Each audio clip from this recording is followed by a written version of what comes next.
Beri tepukan dahulu kepada Syahrom Sulaiman. Biblioholis, anda seharusnya pada peringkat ini kalau anda mengunjungi ke Pesta Buku Antarabangsa Kuala Lumpur, sepatutnya di sepanjang pengalaman pembacaan anda sudah pun menemui nama ini, Syahrom TM Sulaiman. Sofa putih akan bermula sekitar 10 minit dari sekarang dan kita akan mencakap tentang pesona pencinta buku bersama tokoh biblioholis negara ini. Cuma kita ada anugerah sastrawan negara, ada anugerah pencinta buku Abang Syahrom ya. Profesor Madya Syahrom Sulaiman bersama. Kita akan memulakan satu tradisi baru. Seketika nanti kita berbicara tentang pesona pencinta buku. Buku ini sudah pun diterbitkan oleh ITPM, berada di sini. Anda boleh mendapatkan diskaun 20%, tapi kalau Encik Muhammad Khair, pengarah urusannya sini, dia bagi sampai 30%. Tak ada dia ya. Buku ini sudah pun ada di sini. Kita memulakan sofa putih. Ini adalah sofa putih episod ke-6, 7, maafkan saya, episod ke-7 musim ketiga bersama Syahrom TM Sulaiman. Sebelum saya terlupa, anda juga kalau membeli buku ITPM berbelanja RM50 melayakkan anda untuk memenangi Alza putih yang ada di bawah itu. Alza boleh jadi milik anda. RM50 menang Alza, jual Alza, beli buku lagi. Kalau Syahrom, itulah yang akan dilakukannya. Bukan untuk tujuan keretanya, tapi untuk tujuan dapat duit dan boleh beli buku lagi. Selain daripada hadiah-hadiah lain, ada basikal, motosikal, itu semua picisan. Lupakan yang itu. Yang penting Alza putih. Kita bercakap bersama biblioholis, pencinta buku tentang pesona. Abang Syahrom kata di sofa sofa roda putih. Masih lagi semangatnya putih. Abang Syahrom, ini warna putih, tujuan dia supaya kita boleh warnakan sama-sama. Warna kuning boleh, hijau pun boleh, biru boleh, biru tua lah, biru muda dia tak opsi tu. Sofa putih akan bermula pada bila-bila masa saja lagi, 5 minit dari sekarang bersama Syahrom TM Sulaiman. Buku ini sudah pun ada di sini, anda boleh dapatkan naskahnya. Kita akan bermula pukul 1 tepat bersama Syahrom TM Sulaiman. Selamat datang ke ITPM, Institut Terjemahan Buku. Beli buku RM50 melayakkan adik-adik untuk menang kereta Alza di bawah. Oh, tak ada lesen, tak apa, basikal pun boleh menang. Oh, basikal pun tak mau, iPad ada, Galaxy Tab ada, iPhone ada. RM50 saja beli, melayakkan adik-adik menang iPhone. Dapat iPhone, jual iPhone, beli buku lagi. Itu tujuannya. Sofa putih akan dimulakan 4 minit daripada sekarang. Syida, Nadia belum sampai ya. Saya jadi gemetar bila kopi saya tak sampai. Ini adalah sofa putih episod ke-6, 7, maafkan saya, episod ke-7 musim ketiga bersama Syahrom TM Sulaiman. Sebelum saya terlupa, anda juga kalau membeli buku ITPM berbelanja RM50 melayakkan anda untuk memenangi Alza putih yang ada di bawah itu. Alza boleh jadi milik anda. RM50 menang Alza, jual Alza, beli buku lagi. Kalau Syahrom, itulah yang akan dilakukannya. Bukan untuk tujuan keretanya, tapi untuk tujuan dapat duit dan boleh beli buku lagi. Selain daripada hadiah-hadiah lain, ada basikal, motosikal, itu semua picisan. Lupakan yang itu. Yang penting Alza putih. Hadiah untuk anda. Kita bercakap bersama biblioholis, pencinta buku tentang pesona. Abang Syahrom kata di sofa sofa roda putih. Masih lagi semangatnya putih. Abang Syahrom, ini warna putih, tujuan dia supaya kita boleh warnakan sama-sama. Warna kuning boleh, hijau pun boleh, biru boleh, biru tua lah, biru muda dia tak opsi tu.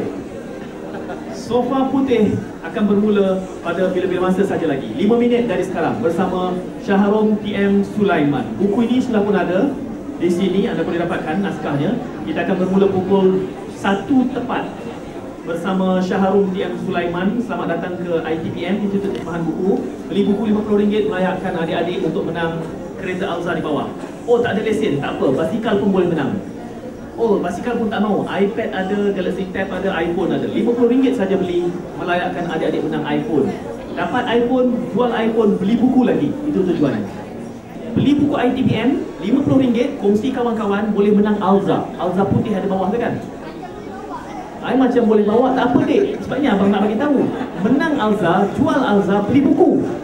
Abang nak adik beli buku, bukan beli kereta. Dapat kereta tu hanya untuk jual balik saja. Okey, beli buku supaya lepas tu dah pijak kan, kereta apa pun tak ada masalah. Boleh? Tak nak iPhone, iPhone pun ada. Basikal pun ada. Boleh bawa dek. Dek, kita sama tinggi je dek. Basikal ni boleh bawa dek. Jangan risau dek. Jangan rasa rendah diri. Selagi mana kita membaca, kita harus merasa diri kita besar dengan membesarkan akal. Ini Sofa Putih akan bermula sekitar 2 minit dari sekarang. Sofa Putih berlangsung pada setiap hari. Jika anda lalu lalang di sinilah kami menampilkan tokoh-tokohnya. Perbincangan secara no holds barred. Anda boleh tanya apa saja. Adik-adik boleh tanya apa saja. Apa saja. Fizik, metafizik boleh ditangani. Kalau tak boleh jawab, jawapannya kami tak tahu. Boleh tanya. Tanya tak ada masalah. Jawapan belum tentu. Jadi Sofa Putih merelakan apa juga bentuk soalan. Hari ini kita bersama Shahrum T.M. Sulaiman, Profesor Madya Shahrum T.M. Sulaiman, biblioholisme, menelusuri pesona dunia buku dan penciptanya. Kita akan berbicara selama 1 jam secara langsung dibawakan di YouTube. Tetamu Sofa Putih, Profesor Madya Shahrum T.M. Sulaiman. Ini bukunya, menelusuri pesona dunia buku dan pencintanya. Masih lagi panas, baru lagi. Malah saya difahamkan Profesor Madya Shahrum sendiri pun baru semalam, Prof ya? Baru semalam menyentuh buku ini. Belum lagi sempat beliau menelaah kandungannya, bagaimana pengolahannya. Ini dia buku bersama Profesor Madya Shahrum T.M. Sulaiman. Anda sepatutnya kalau mengunjungi ke pesta buku sudah pernah mendengar nama tuan punya badan. Shahrum T.M. Sulaiman adalah kolumnis. Jarang-jarang kita baca jurnal, maafkan saya, jarang-jarang kita membaca satu sudut pojok dalam akhbar di mana sudut itu hanya membicarakan tentang buku saja, resensi buku semata-mata. Beliaulah tokohnya. Selama bertahun mengemukakan, memperkenalkan buku demi buku, dan saya mengenali beliau. Malah saya sendiri secara peribadi mendekati dunia buku dari tertingkap yang dibuka oleh saya panggil Abang Shahrum. Jadi bersama dengan Abang Shahrum, beliau membawa saya mengembara ke tempat-tempat, memperkenalkan kepada tokoh-tokoh yang mencintai buku. Malah buku-buku beliau yang lebih awal, buku yang diterbitkan, siapa yang Utusan menjadi penerbitnya, bercakap tentang dunia buku, pencinta buku, sikap perilaku yang pelik-pelik, perkara yang pelik-pelik tentang orang yang mencintai buku. Jadi kita bersama dengan Profesor Madya Shahrum T.M. Sulaiman sekarang ni. Saya belikan mikrofon ni Abang Shahrum. Kena bercakap hampir dengan mikrofon, kena letak rapat sikit. Cakap. Jadi Abang Shahrum, apa khabar sekarang ini? Ini buku yang mutakhir, mungkin boleh ceritakan sedikit tentang buku ini. Terima kasih. Kali saya nak ucapkan jutaan terima kasih kepada Institut Terjemahan dan Buku Malaysia ITBM, khususnya kepada Cik Makin Daniel yang memberi kesempatan kepada saya pada tengah hari inilah. Sebetulnya terus terang, ini merupakan lawatan saya pertama ke Puan sekian 5 tahun, 5 tahun. 5 tahun, sekarang baru datang kembali. Kerana keadaan fizikal saya tak mengizinkan. Jadi dengan jemputan yang bermakna ITBM ni, saya dapatlah berkunjung ke Pesta Buku Antarabangsa Kuala Lumpur.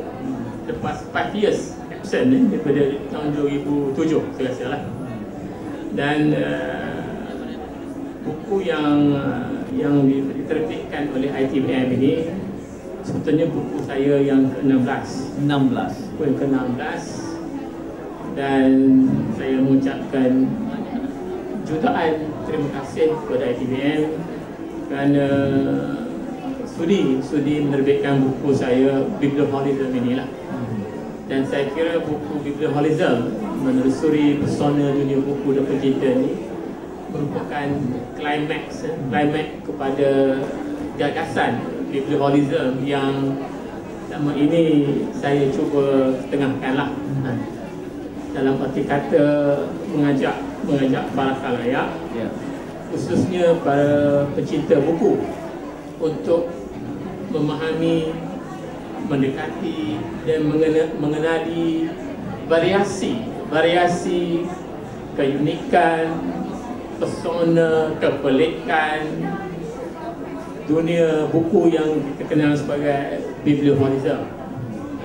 Para pencintanya kita panggil, ada orang panggil bibliofil, ada juga panggil biblioholis. Biblioholis itu nama saintifiknya. Okey. Biblioholis ni saya bagi nama sifatnya itu. Jadi buku biblioholism ini sebenarnya dari segi isinya, ia merangkumi esei-esei saya, artikel-artikel saya, ketika saya mengisi ruang resensi buku dalam Akhbar Cosmo selama 5 tahun. Kemudian saya sebahagian juga termasuk ruangan melayar buku di majalah Masa selama 7 tahun saya. Sehinggalah Masa kembali ke Rahmatullah pada 2003. Masa. Saya belum lagi lah. Dan sebahagian lagi dalam ruangan dunia buku Utusan Malaysia setiap hari Isnin. Jadi SAC itu kalau tuan-tuan pernah mengikuti tulisan saya di akhbar di ruangan pojok itu, dia sebenarnya bukanlah aspek yang baru, aspek yang telah banyak saya katakan itu sekian lama. Cuma sampai masanya suatu tulisan itu perlu didokumentasikan ataupun dibukukan. Saya kira ini sifat penting daripada gagasan seorang pengarang. Dia perlu dikumpulkan kembali dan diformulasikan dalam bentuk buku supaya ia lebih sistematik dan dapat ditata dalam semua keadaan. Kadang-kadang pengarang sendiri pun dia tak simpan artikel dia. Dia nak mencari tak jumpa. Tapi dengan ada sebuah buku sebagai dokumentasi yang lengkap, ia terhimpun dan memberi semangat yang bermakna lah, bukan setakat kepada pembaca, kepada penulis itu sendiri. Baik. Kita bersama Profesor Madya Shahrom TM Sulaiman, adalah dahulunya bertugas sebagai pustakawan di Perpustakaan Negara Malaysia. Dan selalu saja kalau saya bawa buku-buku langka tu, buku-buku nadir itu, beliau lah yang boleh memberikan harga. Abang Shahrom, dia tengok buku, ini boleh tahu harga RM20,000, RM30,000. Pengalaman beliau cukup luas, jadi telah pun menulis dalam ruangan pojok berkaitan dengan buku, melayar buku, semuanya tentang dunia buku. Mungkin kalau boleh saya sifatkan, Profesor Madya Shahrom Sulaiman adalah satu-satunya yang penulis yang menulis tentang buku. Ada lagi yang seumpama Shahrom di Malaysia? Abang Shahrom boleh kongsi, ada tokoh yang lain yang menulis umpama itu ataupun Shahrom Sulaiman satu-satunya? Susah nak jawab soalan itu. Saya tak boleh jawab lah. Tapi setakat mungkin ada orang yang menulis resensi dalam sudut meresensi buku. Yang meresensi buku itu mungkin ramai, tetapi yang menulis dunia buku tentang kecintaannya secara konsisten. Mungkin elok kita kaitkan buku ini dengan buku-buku sebelum ini, keanehan dan keunggulan buku. Kini biblioholisme pula. Bagaimana proses pematangannya sampai dikatakan ini climax? Umumnya buku yang berkaitan dengan biblioholisme ini atau biblioholism ini dalam seri tulisan saya ada 6 buah buku. Bermula dengan keanehan dan keunggulan buku, kemudian buku kekasih, ada apa dengan buku, Pesona Pecinta Buku bukan antologi ini kumpulan esei dalam Nisanina Pecinta Buku Malaysia, dan buku dan pendidikan ke arah penghayatan membaca. Dan ini yang terakhir lah. Sebetulnya nak promo juga. Ada satu lagi buku yang saya ingat lepas buku keluar kot. Jadi tidaklah yang terakhir. Ada lagi yang diterbitkan. Okey, terakhir diterbitkan. Yang nak dipromokan tu? Dipromokan sedang dalam pembikinan. Okey.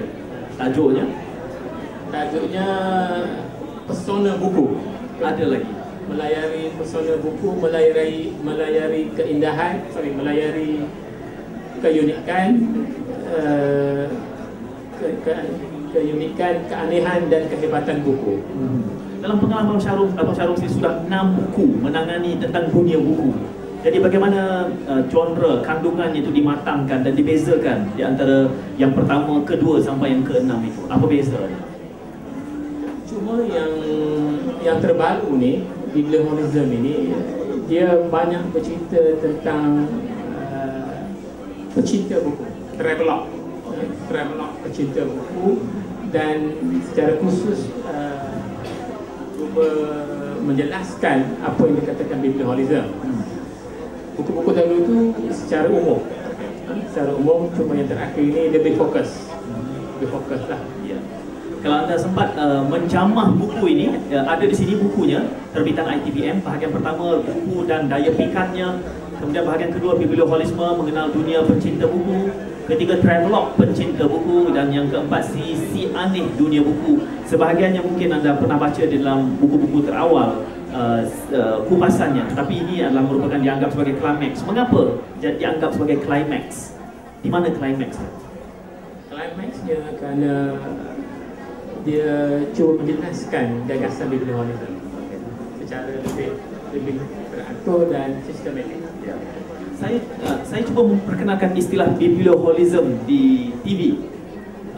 Ramai yang mengatakan, oh ini berat, dia tak boleh terima. Jadi resensi lebih mudah, resensi dianggap sebagai ulasan buku. Tetapi biblioholism ni, Syahrom lah satu-satunya orang yang menjuarai idea ini supaya ia boleh diterima sebagai menggambarkan dunia kecintaan pada dunia buku.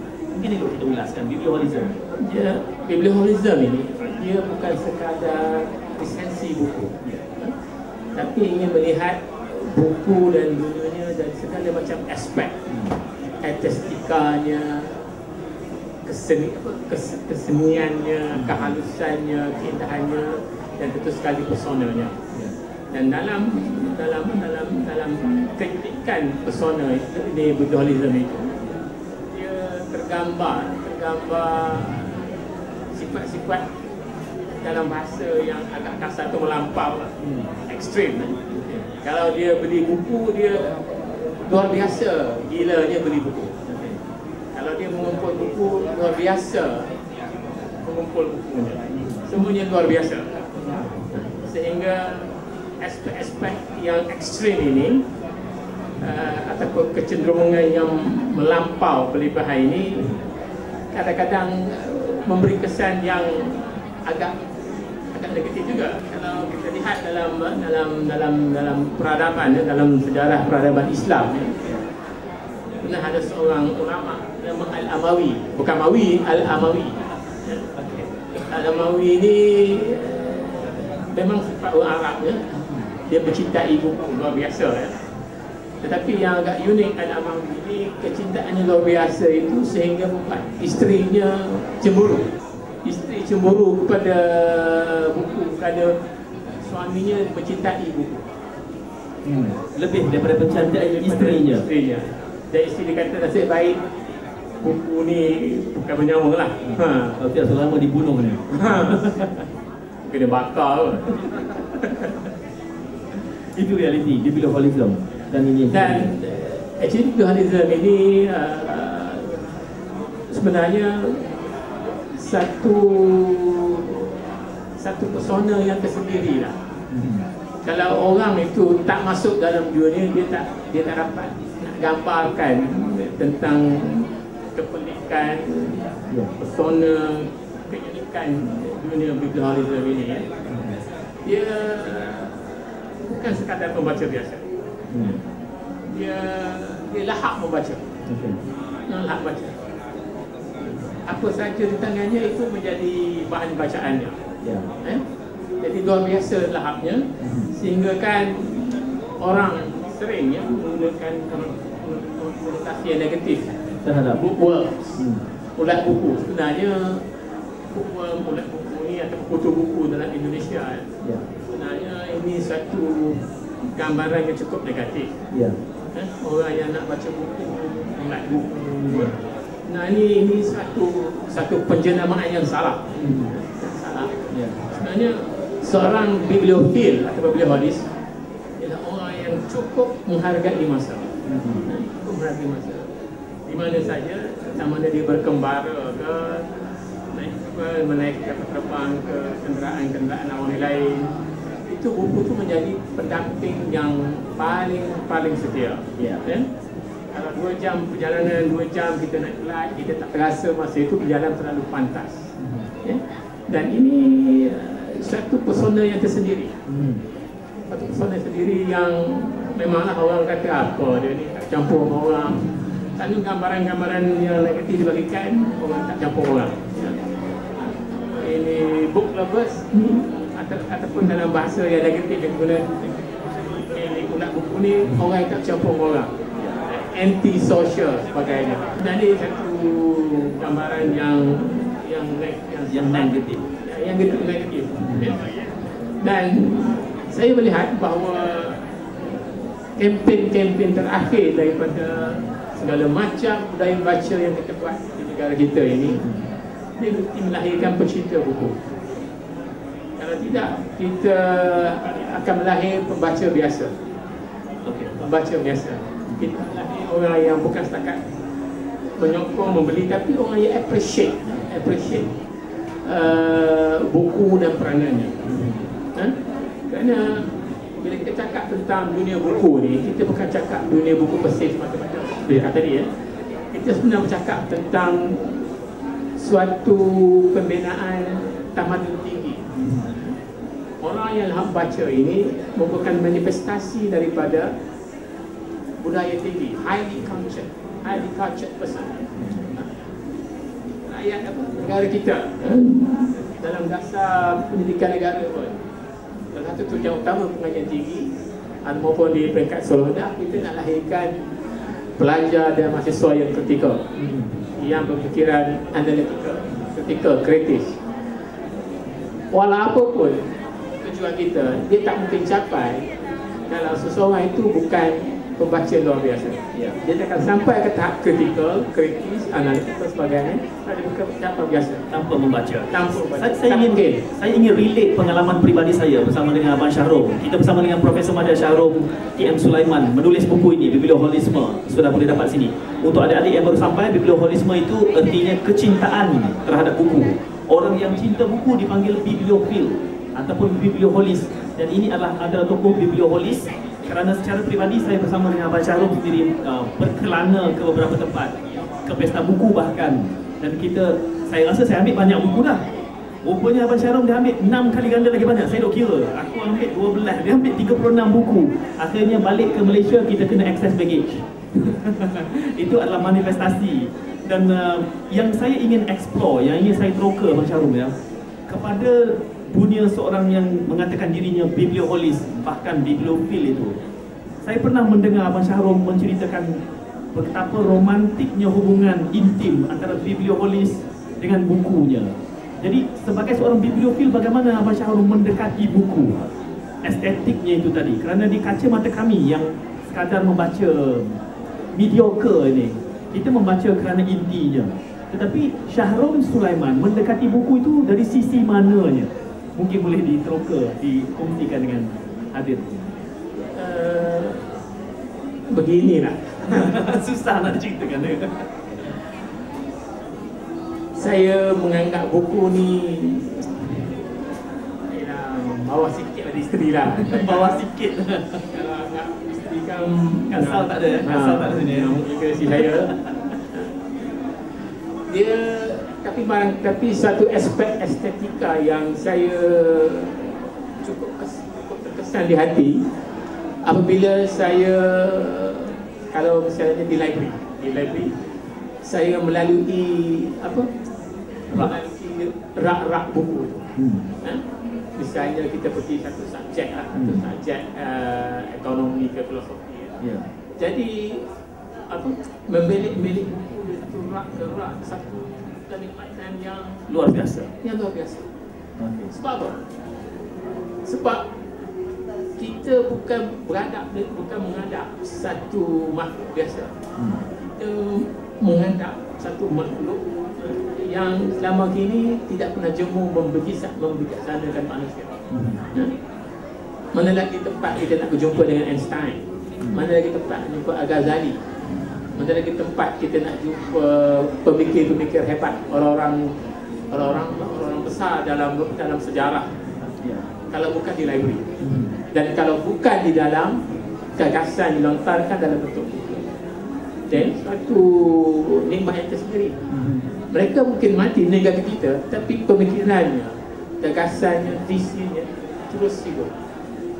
Dan mereka membawa kita ke alamnya. Saya teringat seorang penulis tersohor Amerika, Anna Copeland. dia pernah tulis buku How Reading Changed My Life. Dia mengatakan buku-buku itu ibarat tokoh-tokoh istimewa yang sentiasa memanggilku, mengajakku, menyentuhnya dan menawarkan mutiara-mutiara baru, pengetahuan kepadanya. Jadi begitu sekali dia merasa keasyikan itu. Sebenarnya banyak. Kalau kisah-kisah dalam peradaban Islam, saya rasa terlalu banyak diceritakan tentang keindahan yang tak dapat diekspresikan dengan kata-kata, tetapi bila kita masuki dalam dunia itu, kita akan dapat merasa sentuhan nikmatnya. Bila bermula buku ini dengan bercakap tentang buku daya pikat, boleh kita huraikan daya pikat buku ini? Setengah orang mungkin daya pikatnya pada cerita cintanya, tetapi buku Syahrom bercakap soal biblioholisme itu pun kepada saya dan mungkin sebilangan pembaca itu sudah ada daya pikatnya yang tersendiri. Jadi kerana apa? Minat orang berbeza-beza, justru daya pikat itu juga unik. Sebuah buku sebenarnya sebuah dunia yang lain. Dia satu lautan narasi, lautan teks yang penuh makna. Ya? Dan kita sebagai pembaca, kita berinteraksi dengan teks. Dan seorang pembaca yang baik, dia bukan saja berinteraksi, tapi dia berhujah dengan pengarang itu. Okey. Berarti dia boleh tidak bersetuju dengan penulis itu. Wujudnya apa yang dikatakan sebagai scholarly communication, komunikasi kesarjanaan. Dia boleh setuju, dia tak setuju. Dan dia boleh riba. Dan ini dia beauty-nya. Yang seorang pengarang pun kita expect orang setuju dengan apa yang dia kata. Dihujahkan, dibahaskan, dan ini memberi kesan yang tersendiri. Kesan yang sendiri kepada khalayak pembaca. Dan sebuah buku juga, dia menjadi daya tarik itu selain daripada gagasan, visi, idea pengarang, tentu sekali dari segi aspek fizikalnya. Yang ini hal penerbit dah tahulah kan. Segi rekayasa tajuknya, dari segi even bindingnya, perkataan digunakan, ini kosmetik lah. Tapi ada di kalangan khalayak mereka membeli buku kerana covernya sahaja. Kerana covernya sahaja. Sebab ada di kalangan pengumpul buku, dia suka pada cover buku. Ya. Suka kepada cover buku yang menarik. Dan ini pun satu aspek estetika yang tersendiri. Ada penerbit yang lebih besar di Amerika, di UK, mereka sanggup menghabiskan wang yang banyak untuk reka bentuk cover saja. Jadi setiap inci daripada teks dalam buku, khususnya di belakang buku di belakang, itu memberi gambaran, memberi kesan yang tersendiri. Sebab bila orang baca buku, pertamanya daripada tajuk di buku tu, dia akan melihat belakang buku. So, belakang buku tu harus menjadi very inviting. Lepas tu barulah dia buka buku, dia tengok konten. Habis dia buka konten tu, mana dia terperangkap lah. Ya. Terperangkap ya. Istilahnya terperangkap. Apabila membacanya pula, apa yang berlaku kepada pengalaman Syahrom lah. Kami baca biasa saja. Tapi bila Syahrom membaca buku, bagaimana pengalaman pembacaan itu? Apa yang berlaku? Dinamika di dalam akal itu. Saya ingat kata-kata Cakap di Francis Bacon. Okay. Ahli falsafah sains klasik Inggeris.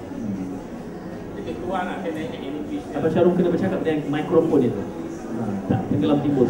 Lebih kurang dia, saya tak ingat secara jelas dia punya kata-kata. Tapi lebih kurang dia kata they are books to be chewed. To be chewed. Untuk dikunyah. Untuk dikunyah. Okay. They are book to be tested. Diuji, rasa. Untuk dirasa. Dan ada buku yang tak perlu dibaca. Ada yang buku yang tak perlu dibaca. Ada buku yang perlu kita tengok aja, kita itu. Ini masih speaker. Jadi kalau begini mungkin orang bersoalkan lagi lah.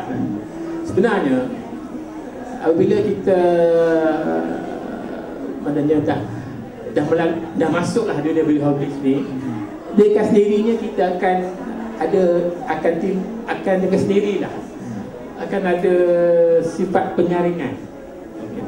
Kita tahu buku ni tak baca dah tahu dah Berkualiti. Kita tengok tajuk dah tahu kandungannya. Kalau tengok buku ni pengarang sekian, kita dah tahu.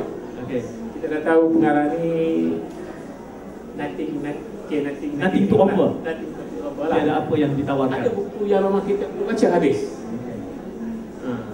Jadi ini dari segi level je lah. Tapi akan sampai ke peringkat tu.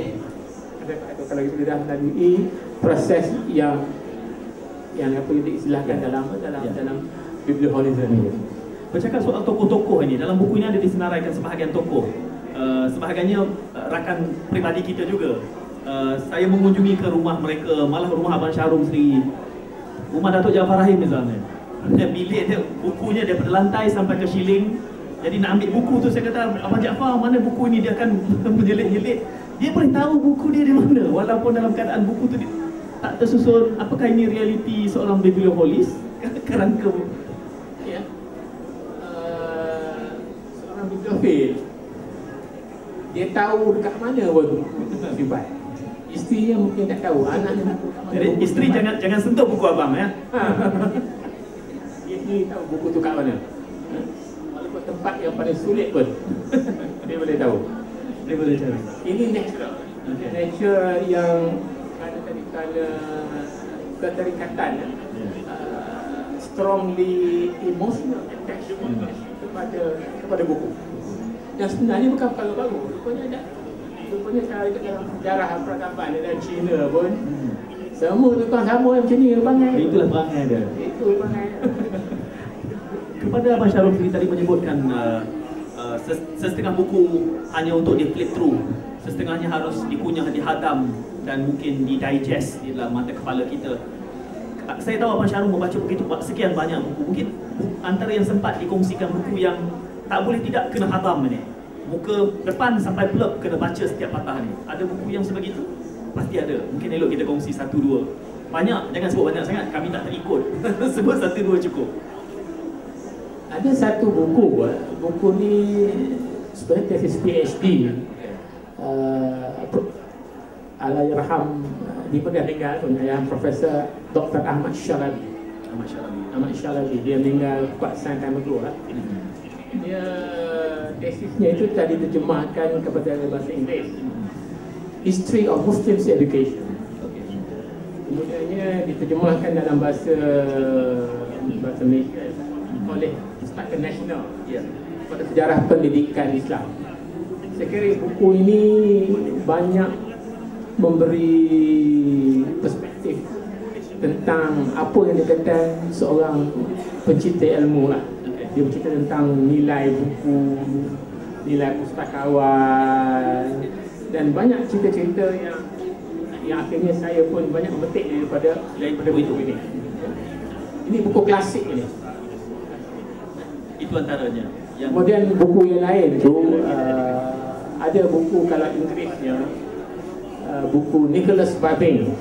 Nicholas Babin ni beliau film Mat Salleh tadi. Di antara bukunya lah yang saya ingat lah, The Gentle Madness. The Gentle Madness. Tapi dia ingat tadi kecil tu. Tapi Gentle Madness ni cerita tentang bibliofil, perangai-perangai bibliofil dan sebagainya lah. Syahrum TM Sulaiman, ada ruang untuk mikrofon kami sediakan di sini jika ingin berkongsi pandangan, bertanya, mendapatkan maklumat buku-buku tertentu. Dan saya ingin Abang Syahrum bercerita. Saya pernah mendengar Abang Syahrum bercakap soal seorang pustakawan yang kecintaannya terhadap buku menyebabkan dia memohon untuk jadi pustakawan, dan itu elok kita kongsi dengan yang hadir di sini. Nama pustakawan tu Matthew Battles. Matthew Battles, ya. Dia, saya dah pencen lah. Dah pencen. Dia pustakawan Rare Collection Rare Book Rare Collection Division di Perpustakaan Universiti Harvard. Harvard, US. Matthew Bartels dia menulis sebuah buku yang saya ingat kena baca oleh semua pustakawan. Buku dia Libraries and Acquired History. Lebih kurang library, sejarah yang tidak pernah sunyi lah. Ya. Dan ketika dia menulis buku itu, dia belum jadi pustakawan. Tapi dia ni travelers lah, yang selalu move around dari tempat ke tempat. Tetapi dia suka mengunjungi perpustakaan. Dia mengunjungi perpustakaan London Congress, British Library, perpustakaan Sarajevo. Dia pergi perpustakaan Iskandaria. Dan dia mengunjungi semua perpustakaan itu. Dan hasil daripada kembaranya yang cukup bermakna, dia merasakan ini Matthew Bartels kata, dia merasakan pustakawan ni profesi yang paling mulia. Bukan saya nak kempen, tapi ini dia kata profesi yang paling mulia. Inilah profesi yang direct kepada ilmu pengetahuan. Dia kata, dan itulah menyebabkan dia memohon jawatan pustakawan di Universiti Harvard. Tapi dalam karyanya itu, dia ketika dia mengunjungi perpustakaan Iskandaria, Biblioteka Alexandria, dia merasa kecewa kerana perpustakaan Alexandria sebagai satu perpustakaan leluhur manusia yang akhirnya dihancurkan oleh Rom. Ramai mengatakan terbakar. Dijarah oleh Caesar. So dia rasa kecewa kerana katakan dia mengatakan, sejarawan mengatakan separuh daripada warisan kebencanaan manusia hancur kerana serangan Julius Caesar. Rome itulah. Dan satu ketika juga di perpustakaan Alexandria juga, saya dia ditegur oleh kawan. Supaya Matthew Bartels penulis. Supaya keluar. Because library hour is already closed. Jadi dia dalam hati dia kepada dia marah sebab dia tengah asyik membaca karya-karya hebat. Dia pustakawan, so halau dia keluar. Pustakawan lebih powerful daripada dia yang datang membaca. Dia marah dia supaya mana dah masa dah lebih masa. Library hours. Dan tapi ini sebenarnya buku ini sebenarnya satu kembara perpustakaan. Dia setiap perpustakaan dikunjungi itu, dia banyakkan dia mengunjungi perpustakaan yang besar. Dia pergi perpustakaan Czechoslovakia, Sarajevo, perpustakaan di Eropah ini. Dia punya rak buku tu bukan setakat artistik sampai ke Schilling naik tangga ke lain tetapi apa yang dia nak ceritakan, dia dapat merasakan aura. Dia masuk ke dalam gedung perpustakaan, dia kata wah ini yang penuh hening, penuh syahdu. Penuh hening, penuh syahdu dan penuh estetika. Dia kata mana lagi kita nak jumpa orang yang terbaik, yang genius dalam peradaban itu kalau bukan di dalam pustakaan. Sebuah gedung perpustakaan. Tapi bukankah dalam tradisi agung tamadun dulu, pustakawan itu the custodian of the repository of knowledge, menjadi rujukan maharaja-maharaja. Tapi kini hanya menjadi satu profession semata-mata, tidak dirujuk sebagai pakar maklumat. Ya, segi tradisi sejarahnya memang luar biasa ya. Sebenarnya kalau kita melihat tamadun Sumeria, orang yang memegang kunci library ini dipanggil Tipu Satri, maknanya orang yang memegang kunci kebijaksanaan. Hanya orang yang dihormati dalam masyarakat itu yang memegang kunci kebijaksanaan ini. Dan sebenarnya tradisi ini terus dilanjutkan, bukan setakat tamadun Sumeria saja, tamadun Islam sendiri pun, Cina, banyak nama-nama besar yang memang pustakawan. Contoh yang paling mudah itu yang bapa Algebra, founder Algebra, Musa At-Khwarizmi, itu sendiri merupakan pustakawan. Dan setiap saya Al-Farabi pernah Pustakawan. jadi pustakawan. Ibn Sina satu ketika bila dia berjaya mengubat penyakit aneh Raja Hamadan, satu wilayah di Parsi, Iran sekarang ini, itu Ibn Sina tidak minta upah. Raja nak bagi upah, dia tak mau. Dia kata dia hanya upah dia hanya nak menggunakan koleksi pustakaan peribadi Raja Hamadan itu. Itu saja upah dia mengubat penyakit aneh Raja Hamadan ini. Itu apabila apresiasinya kepada ilmu itu sudah cukup tinggi. Jadi anda bersama dengan Profesor Madya Shahrom Sulaiman bercakap soal bukunya ini, diterbitkan oleh ITBM, buku yang climax di dalam perjuangan membudayakan biblioholism di Malaysia ini. Profesor Madya Shahrom Sulaiman adalah penulis yang prolifik dalam memperjuangkan dunia kecintaan pada buku. Kita ada NGO juga, apa nama kelab kita itu? Persona pencinta buku ini, boleh kita perkenalkan ramai yang nak mengetahuinya. Komuniti buku online. Buku online, okey. Abang Shahrom adalah ketua dua. Ini macam pena, jadi ketua satu, ketua dua. Elok kita perkenalkan aktivitinya. Komuniti buku online ini NGO miskin sebenarnya. Tapi tidakkah mereka yang mencintai buku itu menghargai NGO miskin, tapi semangat je yang bertahan. Semangatnya. Dari segi penggeraknya tak ramai, saya ingat sampai 10 orang pun. Ya. Tetapi dan selama ini pun kita bergerak tidak dengan dana yang mati kata daripada dana khusus ya. Ya. Tapi banyak program-program dibuat dengan usaha sama. Misalnya kita kali akhir Ya. kita buat seminar pecinta buku Malaysia yang keempat bersama dengan ITBM. Okey. Ya. Sebelum itu kita pernah buat 3 kali dengan Perbahagian Pustakaan Selangor. Dan hopefully kita dapat buat aktiviti ini lagi lah. Dan pernah kita mengadakan Forum Malaysia Membaca ya. Dan ketika Pramudia Anantatur meninggal dunia, kita buat seminggu lepas tu. Seminggu tempat kematiannya kita buat forum separuh hari tentang sumbangan dan pemikiran Pramudia Anantatur. Pernah juga Forum Malaysia Baca dibuat 2 kali kat saya di Pesta Buku yang itu 2008-2009 saya. Itu antara aktivitinya. Antara aktiviti. Komuniti buku online. Kita ada banyak juga sebenarnya grup lain. Goodread ada, kumpulan Baca Ed Tu Zamri, dia punya kepala kerja bosnya ada juga di sini. Selain daripada buku online, kita bersama Profesor Madya Shahrom PM Sulaiman. Mikrofon ada, anda boleh maju untuk berkongsi pandangan, bertanyakan soalan. Berbeza pandangan malah ini budaya yang tak ada ni, nak berbeza pandangan. Asyik-asyik nak memperakukan saja. Tapi tak boleh berbeza pandangan. Tapi di sini boleh, no hold back. Kita ada freedom of expression, cuma kita tidak ada freedom after expression. Freedom after speech itu belum tentu, tapi freedom of speech saya beri jaminan pada tuan-tuan. Anda boleh bertanya soalan bersama Prof. Madya Shahrom Sulaiman. Bercakap antara bab di dalam ini, tadi Abang Shahrom mengatakan bahawa pendekatan buku ini travelog.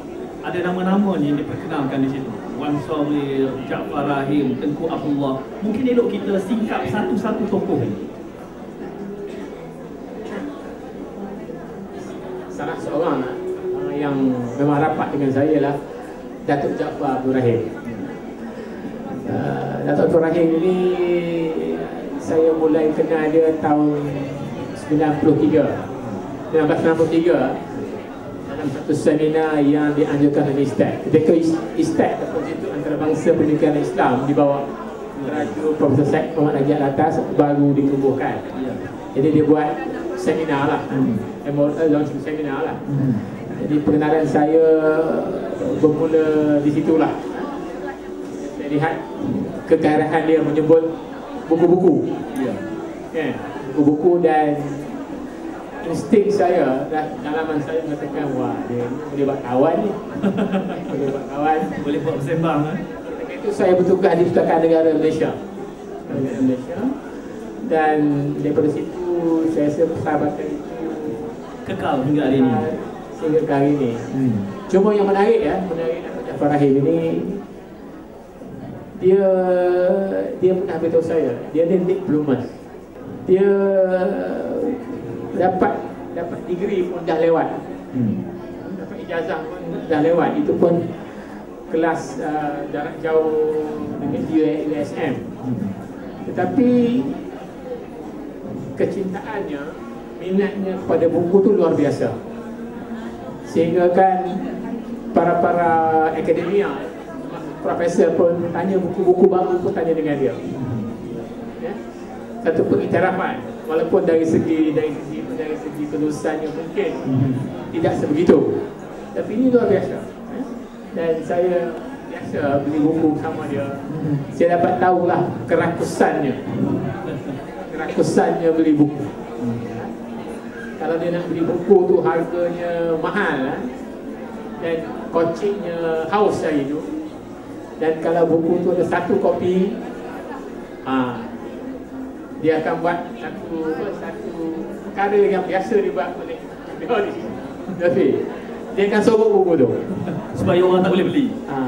Sehingga dia ada duit. Sehingga kan orang pekerja kedai buku tu tak tahu buku kat mana. Dia seorang je tahu. Sampai dia datang beli buku tu. Ini tak ada implikasi undang-undang pada Datuk Jaafar. Mudah-mudahan tak ada lah. Mudah-mudahan tak ada. Tapi ini lah. Ya. Ini perangai Biblioholis. Ya. Wan Saghir. Wan Saghir ini Allah yarham.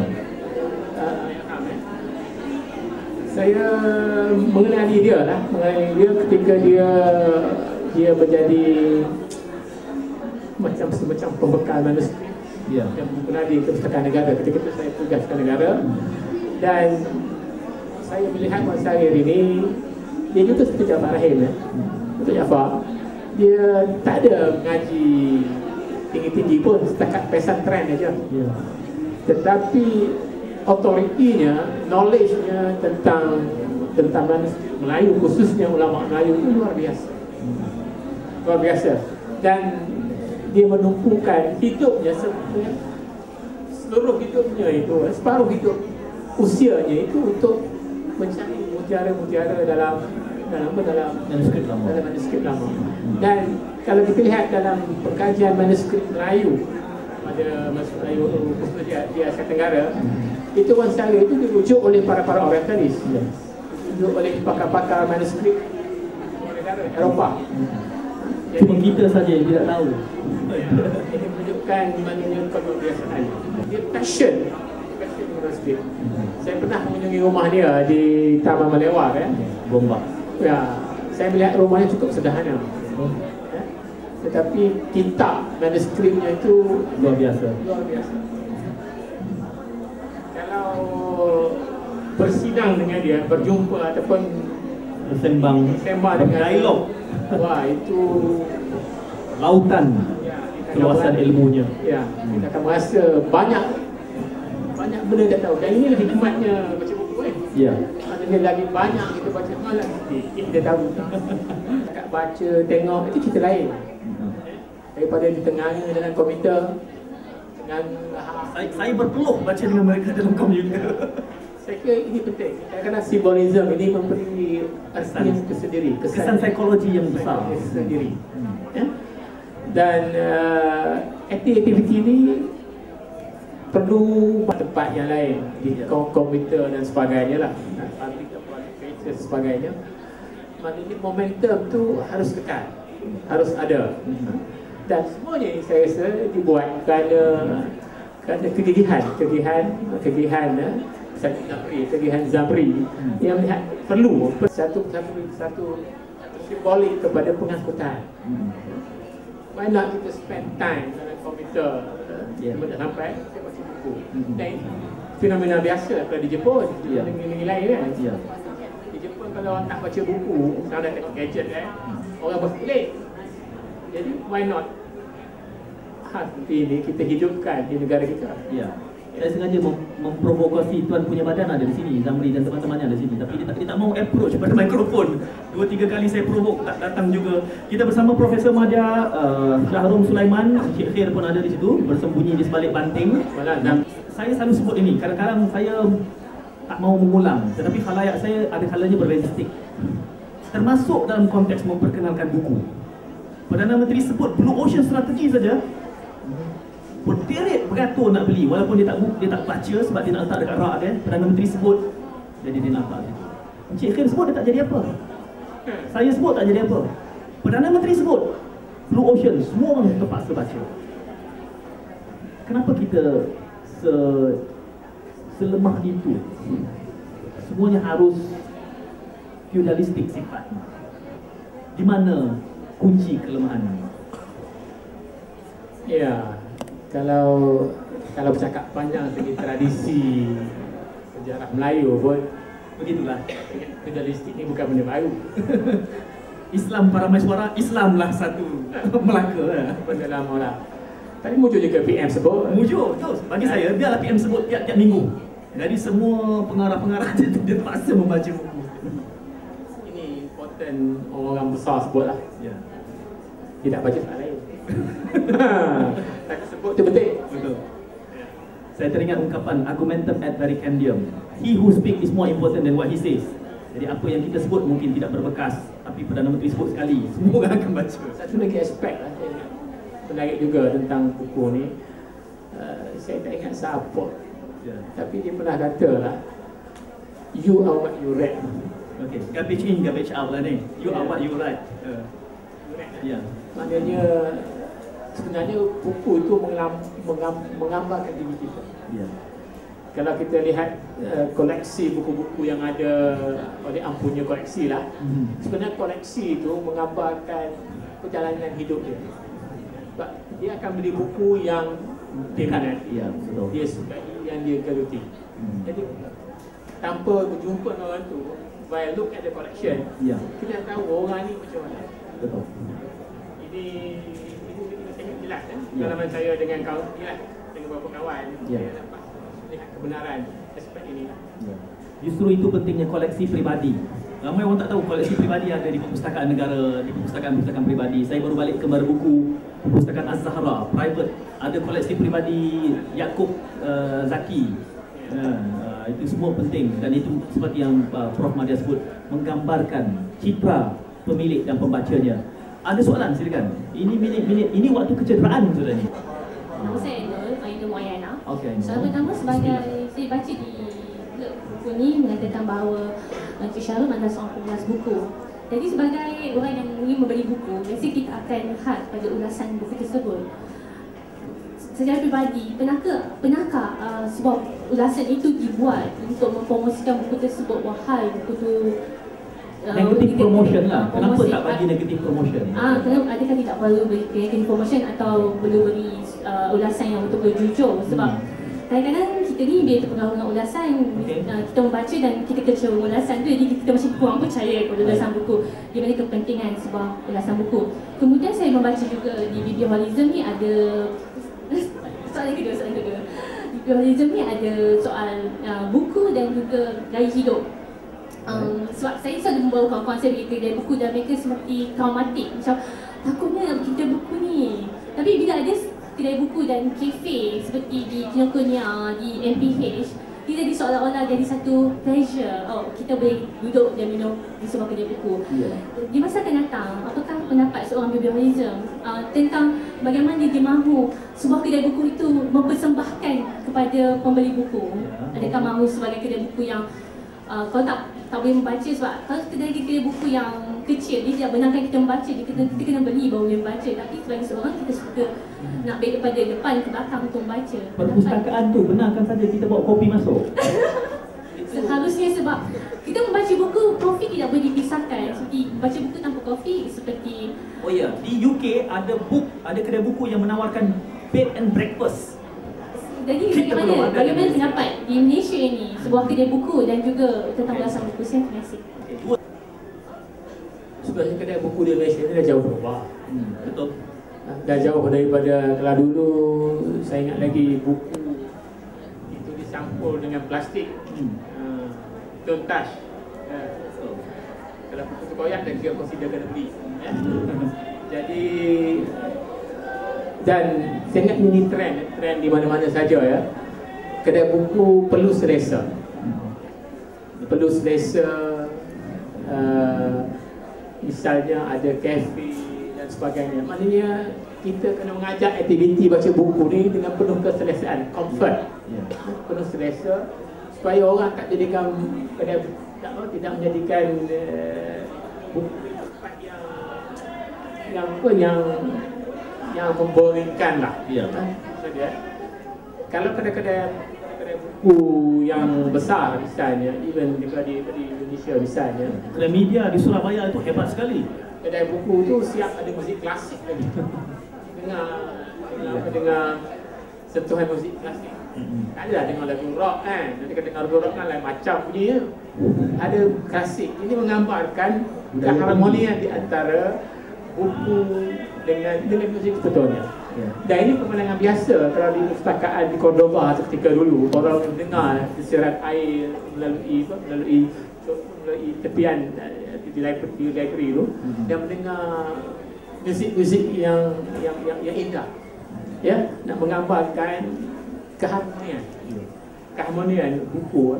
Satu ketika saya pernah berada di kampung buku Langkawi, ya, ketika zaman keemasan dia lah, zaman keemasan dia, saya masih ingat kalau baca buku itu di ruang lamannya tu masih dengar suara-suara burung. Kicau, ketu ada sungai di situ. Wah, ini satu estetik yang luar biasa. Kita nak tidur rasa juga. Tapi kesan tu menunjukkan bahawa memang itu cukup harmoni. Jadi apatah lagi kalau kedai buku dia harus memberi gambaran ini. Kerana saya melihat kedai buku sekarang di mana-mana saja, ya, sudah menjadi semacam satu trend kehidupan metropolitan. Ya. Orang boleh bersembang di kedai buku sambil menikmati cappuccino sebagainya. Jadi baik. Dan banyak perpustakaan sekarang sudah mesra dengan pendekatan sekolah. Malah book cafe sudah mula diperkenalkan walaupun tidak dalam bentuk franchise. Kita tahu di Melaka ada, di Pulau Pinang pun sudah ada. Saya terkejut kepada buku pertama itu kami ke Jeddah. Ada 2 book cafe yang sangat established. Double story-nya luar biasa sekali. Jadi itu sudah menjadi lifestyle budaya tinggi yang mungkin harus kita naikkan sebagai permulaan. Walaupun of course menghadiri satu perkara, membaca perkara yang lain, tetapi itu adalah permulaan yang baik. Kita berikan tepukan kepada Profesor Madya Shahrom P.M. Sulaiman. Mudah-mudahan Abang Shahrom terus diberi kesihatan untuk terus berkarya dan membantu kami mencerdikkan umat dan bangsa. Terima kasih. Peluang untuk anda bergambar, mengambil tanda tangan. Saya orang yang pertama, Abang Shahrom. Saya orang yang pertama. Ada ni, mungkin ada di tangan saya.